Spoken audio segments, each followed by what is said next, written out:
2026 m. birželio 29 diena.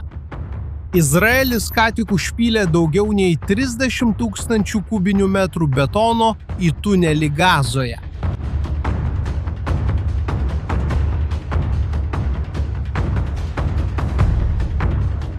Tam prireikė beveik 1000 sunkvežimių ir 3 mėnesių darbo. Visa tai tam, kad būtų užsandarinta 16 km požeminio praėjimo, užpildant kiekvieną ertmę, kol viskas virto kietų akmeniu. Ir įdomiausia tai, kad tai nebuvo didžiausias Gazos tunelis. Ir tai taip pat nebuvo pavojingiausias. Bet tai buvo vieta, kurioje Izraelio kariuomenė išpylė daugiausiai betono per visą istoriją. Taigi klausimas, kuris lieka, nėra, kaip Izraelis tai padarė. Klausimas yra, kas ten buvo palaidota ir kodėl tai buvo taip vertinga. Aš tau dabar į tai atsakysiu. Kad suprastum šio atsakymo mastą, pirmiausia, turiu tau parodyti vieną dalyką, kurio beveik niekas nepastebi žiūrėdamas į šį karą. Nes tai, kas iš tikrųjų lemia viską šiame kare, nevyksta paviršiuje. Tai vyksta po tavo kojomis. Pažiūrėk. Kai įsivaizduojame tokios grupuotės kaip Hamas galią, įsivaizduojame tai, ką matome vaizduose. Ginkluoti vyrai, kylantis raketos, pastatai. Dalykai, kuriuos galima pamatyti ir suskaičiuoti. Bet tai niekada nebuvo jų tikroji jėga. Jų tikroji jėga visada slypėjo po žeme. Taip yra todėl, kad po Gazą yra tunelių tinklas, kurio niekas negali tiksliai išmatuoti. Vertinimai labai skiriasi, bet kalbama apie 100 km praėjimų. Pasak paties Gamaso, galbūt daugiau nei 500 km. Vadavietės, miegamosios patalpos, dirbtuvės, kuriuose surenkamos raketos, ginklų sandėliai, pozicijos, iš kurių kovotojai šaudo iš namų vidaus. Visas paslėptas pasaulis. Pastatytas per daugiau nei 15 metų. Projektas, kuris pagal Izraelio vertinimus kainavo beveik $1 milijardą. Izraeliečiai tai vadina Gazos metro. Ir tai nėra perdėjimas. Vienas iš vadų, kuris ten įėjo, taip ir apibūdino. Tai beveik kaip metro. Ir štai, ko daugelis žmonių nesupranta. Toks pats tunelis egzistuoja ne tik Gazoje. Keliaukime į Izraelio šiaurę, prie sienos su Libanu. Ali, netoli kaimo, vadinamo Madždal-Madždalzum, Izraelio kariuomenė aptiko Hezbollah tunelį. Libano ginkluota grupuotė, priklausanti tai pačiai Irano ašiai, buvo vos už 8 km nuo bendruomenių, kuriuose miega Izraelio šeimos. Viduje raketų eilės, raketų paleidimo įrenginiai, ant grindų sukrauta amunicija. Paruošta atakos bazė, paslėpta po įprastų kaimų. Ir pažiūrėkite, kas nutiko šiam tuneliui. Visa kaimo žemė pakilo į orą, ugnies ir dulkių debesyje. Izraelis sunaikino tunelį. Net ir esant jauginis višmai tarpininkaujamoms paliauboms. 2 kameros užfiksavo tą patį sprogimą. Viena iš viršaus, rodanti, kad tyla žemė. Kita, iš toli, rodanti ugnies kamuolį danguje. Visa tai buvo po žeme. Ir beveik niekas to nežinojo. Dabar, jei tai būtų tik Gaza ir Libanas, galėtum pagalvoti, kad tai karo zonai būdingas dalykas. Kad tai kažkas, kas vyksta toli. Bet čia yra vienas bauginantis dalykas. Tai, ką matėte, nėra Gaza. Juo labiau ne Libanas. Tai Jeruzalė. Pačioje Izraelio širdyje.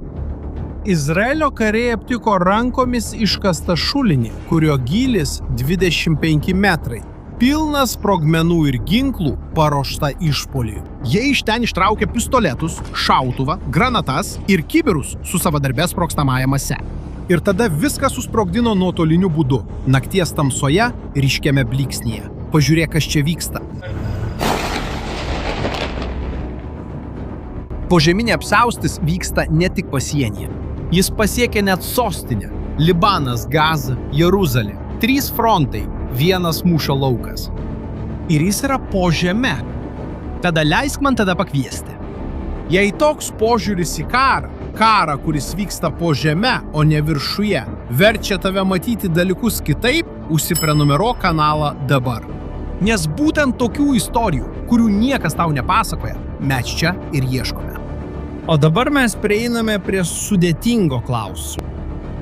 Jei egzistuoja toks milžiniškas tinklas, išplitęs per 3 šalis, pilnas ginklų ir pavojingų žmonių, kodėl Izraelis tiesiog visko nesunaikina? Kodėl jie tiesiog nesunaikina visų tunelių ir tiek? Ir atsakymas yra griežtas. Neįmanoma. Ir neįmanoma dėl labai konkrečių priežasčių. Gazos smėlis yra purus, lengvai kasamas. Naujas tunelis Hamas kainuoja apie $100 000 ir jo statyba užtrunka maždaug 3 mėnesius. Tai pigu ir greita. Kita vertus, sunaikinti yra labai brangu ir lėta. Nėra tiek sprogmenų pasaulyje, kad užtektų visam šitam tinklui. Ir nėra tiek betono, kad viską užpildytum. Tiesiog nėra. Nori pamatyti, kokio dydžio problema? Dar 2021-aisiais, po vienos operacijos, Izraelis paskelbė sunaikinęs 100 km tunelių. Atrodė, kad tai milžiniška pergalė. Tačiau tuo metu Hamas lyderis Gazoje atsakė, kad tai tėra tik dalis, kad tunelių tinklas viršė 500 km ir jie beveik nieko neprarado. Ir kai didysis karas prasidėjo 2023-aisiais ir Izraelio kariai pagaliau tikrai įžengė į tunelių tinklą, jie patyrė šoką. Jie rado tūkstančius įėjimo šachtų, daug daugiau nei bet kuris ankstesnis vertinimas. Tinklas buvo daug didesnis nei buvo manyta. Ir didžioji jo dalis vis dar buvo po jais. Tai viskas? Požeminis karas pralaimėtas? Nes. Jei negalite visko sunaikinti, ar tai reiškia, kad priešas laimėjo? Ir štai čia yra lūžis. Nes problema niekada nebuvo atsakymas. Problema buvo klausimas. Klausimas, kurį visi užduoda, yra, kaip sunaikinti visus tunelius. Arba galbūt, kaip galutinai sunaikinti Hamas. Ir šie klausimai neturi atsakymų. Nes Hamas prieš tapdamas kariuomenę yra idėja. Ir tu nesusprogdini idėjos. Nesvarbu, kiek betono turi. Idėjos nepalaidosi. Bet yra ir kitas klausimas. Ir į šį klausimą yra atsakymas. Teisingas klausimas yra, kaip iš idėjos atimti gebėjimą tave nužudyti. Kaip fiziškai nuginkluoti priešą, kurio negali pašalinti. Ir atsakymas į šį klausimą yra visa dabartinė Izraelio strategija. Užuot bandęs viską sunaikinti, o tai, kaip jau matėme, yra neįmanoma misija. Izraelis pradėjo rinktis. Dabar Izraelio kariškiai reitinguoja tunelius pagal tai, kiek galios jie suteikia priešui. Tuneliai kertantys sienas ir gabenantys ginklus iš išorės, šie yra prioritetas.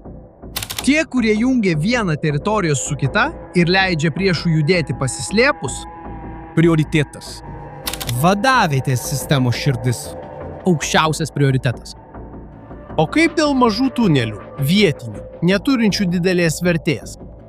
Jie gali niekada nebūti sunaikinti. Ir tai yra visiškai gerai. Nes tikslas nebėra nušluoti viską nuo žemėlapio. Tikslas tapo atimti iš priešo tai, kas jam iš tikrųjų suteikia galią. Izraeliečiai net nustojo kalbėti apie tunelių sunaikinimą. Šiandien jie kalba apie tai, kad reikia neleisti jų naudoti. Kitaip tariant, tai reiškia padaryti tunelį nenaudingu. Nesvarbu, ar tunelio apvalkalas vis dar yra apačioje, svarbu, kad niekas daugiau negalėtų to panaudoti puolimui. Ir būtent todėl betonas yra toks svarbus ir toks retas. Užpildyti tunelį betonu, užsandarinti 16 km, kol viskas pavirs akmeniu. Yra tarp brangu, kad būtų galima padaryti visur. Betonas nėra taisyklė, tai išimtinis sprendimas. Tai yra tai, ką Izraelis skiria pačioms vertingiausioms taikiniams. Tiems, kurie verti kiekvieno sunkvežimio. Kas mus sugrąžina į pradžią. Prie tunelio, į kurį supilta 1000 sunkvežimių betono. Nes dabar jau žinote, kad tas milžiniškas išpilimas nebuvo atsitiktinis. Izraelis tiek daug neišleidžia be reikalo. Jei tas tunelis nusipelnė griežčiausios priemonės, Tai reiškia, kad tas tunelis buvo vertas griežčiausios priemonės. Ir štai klausimas, kuris liko atviras pačioje pradžioje. Kas ten viduje buvo? Tas tunelis buvo Rafačio brigados, vienos pagrindinių Hamas pajėgų pietų Gazoje vadavietė. Ten apačioje buvo apie 80 kambarių. Jis driekėsi po visų gyvenamojų rajonų. Po mečetėmis, mokykla, vaikų darželiais, klinika.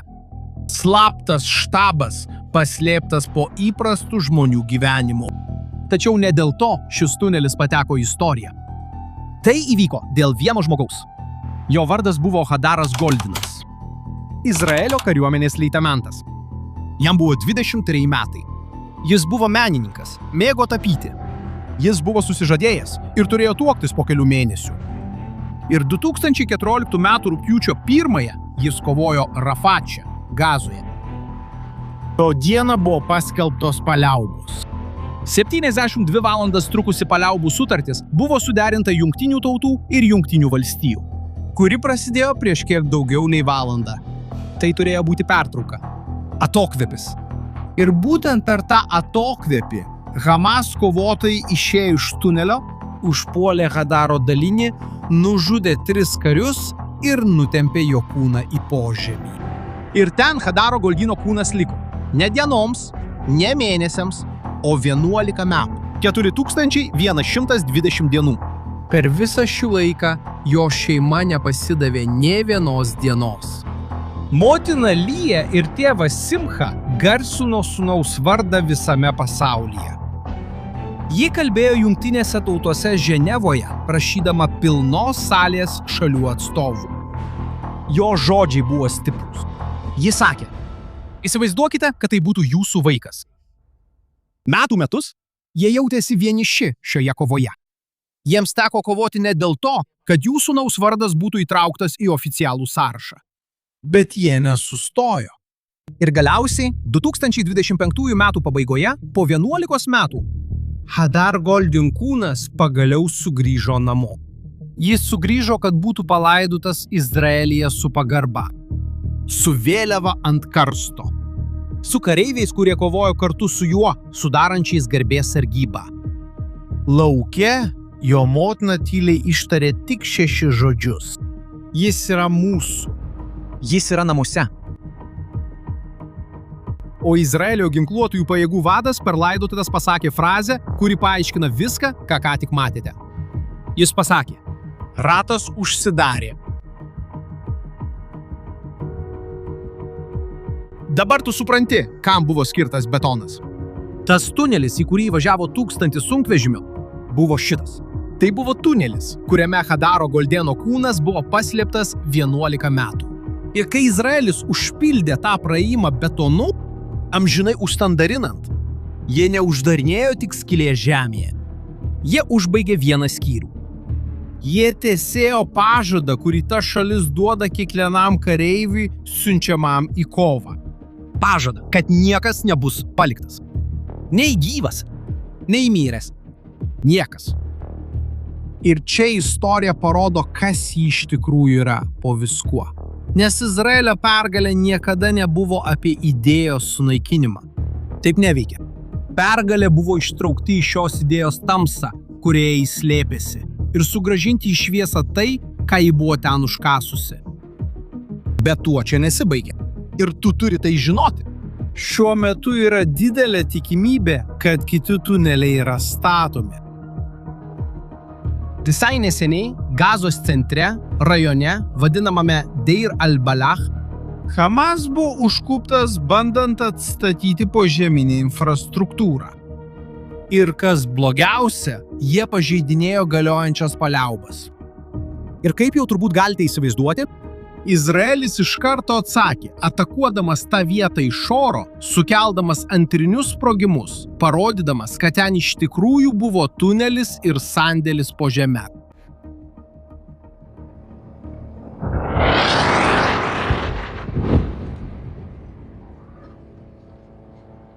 Tiesa ta, kad Gazos žemė vis dar slepia 100 kilometrų požeminių praėjimų. Hamas kovotojai nueina ten ir vėl kasa. Deja, ši istorija dar tęsis. Nes požeminė kova nesibaigia tuo užantspauduotų tunelių. Ji bus kovos laukas artimiausiams metams. Ir būtent dėl to mes ir toliau atidžiai stebėsime kiekvieną jos judesį čia. Jei nori suprasti šį karą, kuris beveik nepatenka į antraštės, užsiprenumeruok kanalą ir įjunk pranešimus. Pabaigai noriu užduoti klausimą. Klausimą, į kurį net generolai negali tiksliai atsakyti. Ar įmanoma visiškai sunaikinti Hamas tunelius? Ar jie visada ras būdą iškasti juos iš naujo? Parašykite žemiau, ką manote. Aš skaitau komentarus. Labai ačiū, kad žiūrėjote iki čia. Pasimatysime kitame vaizdo įraše.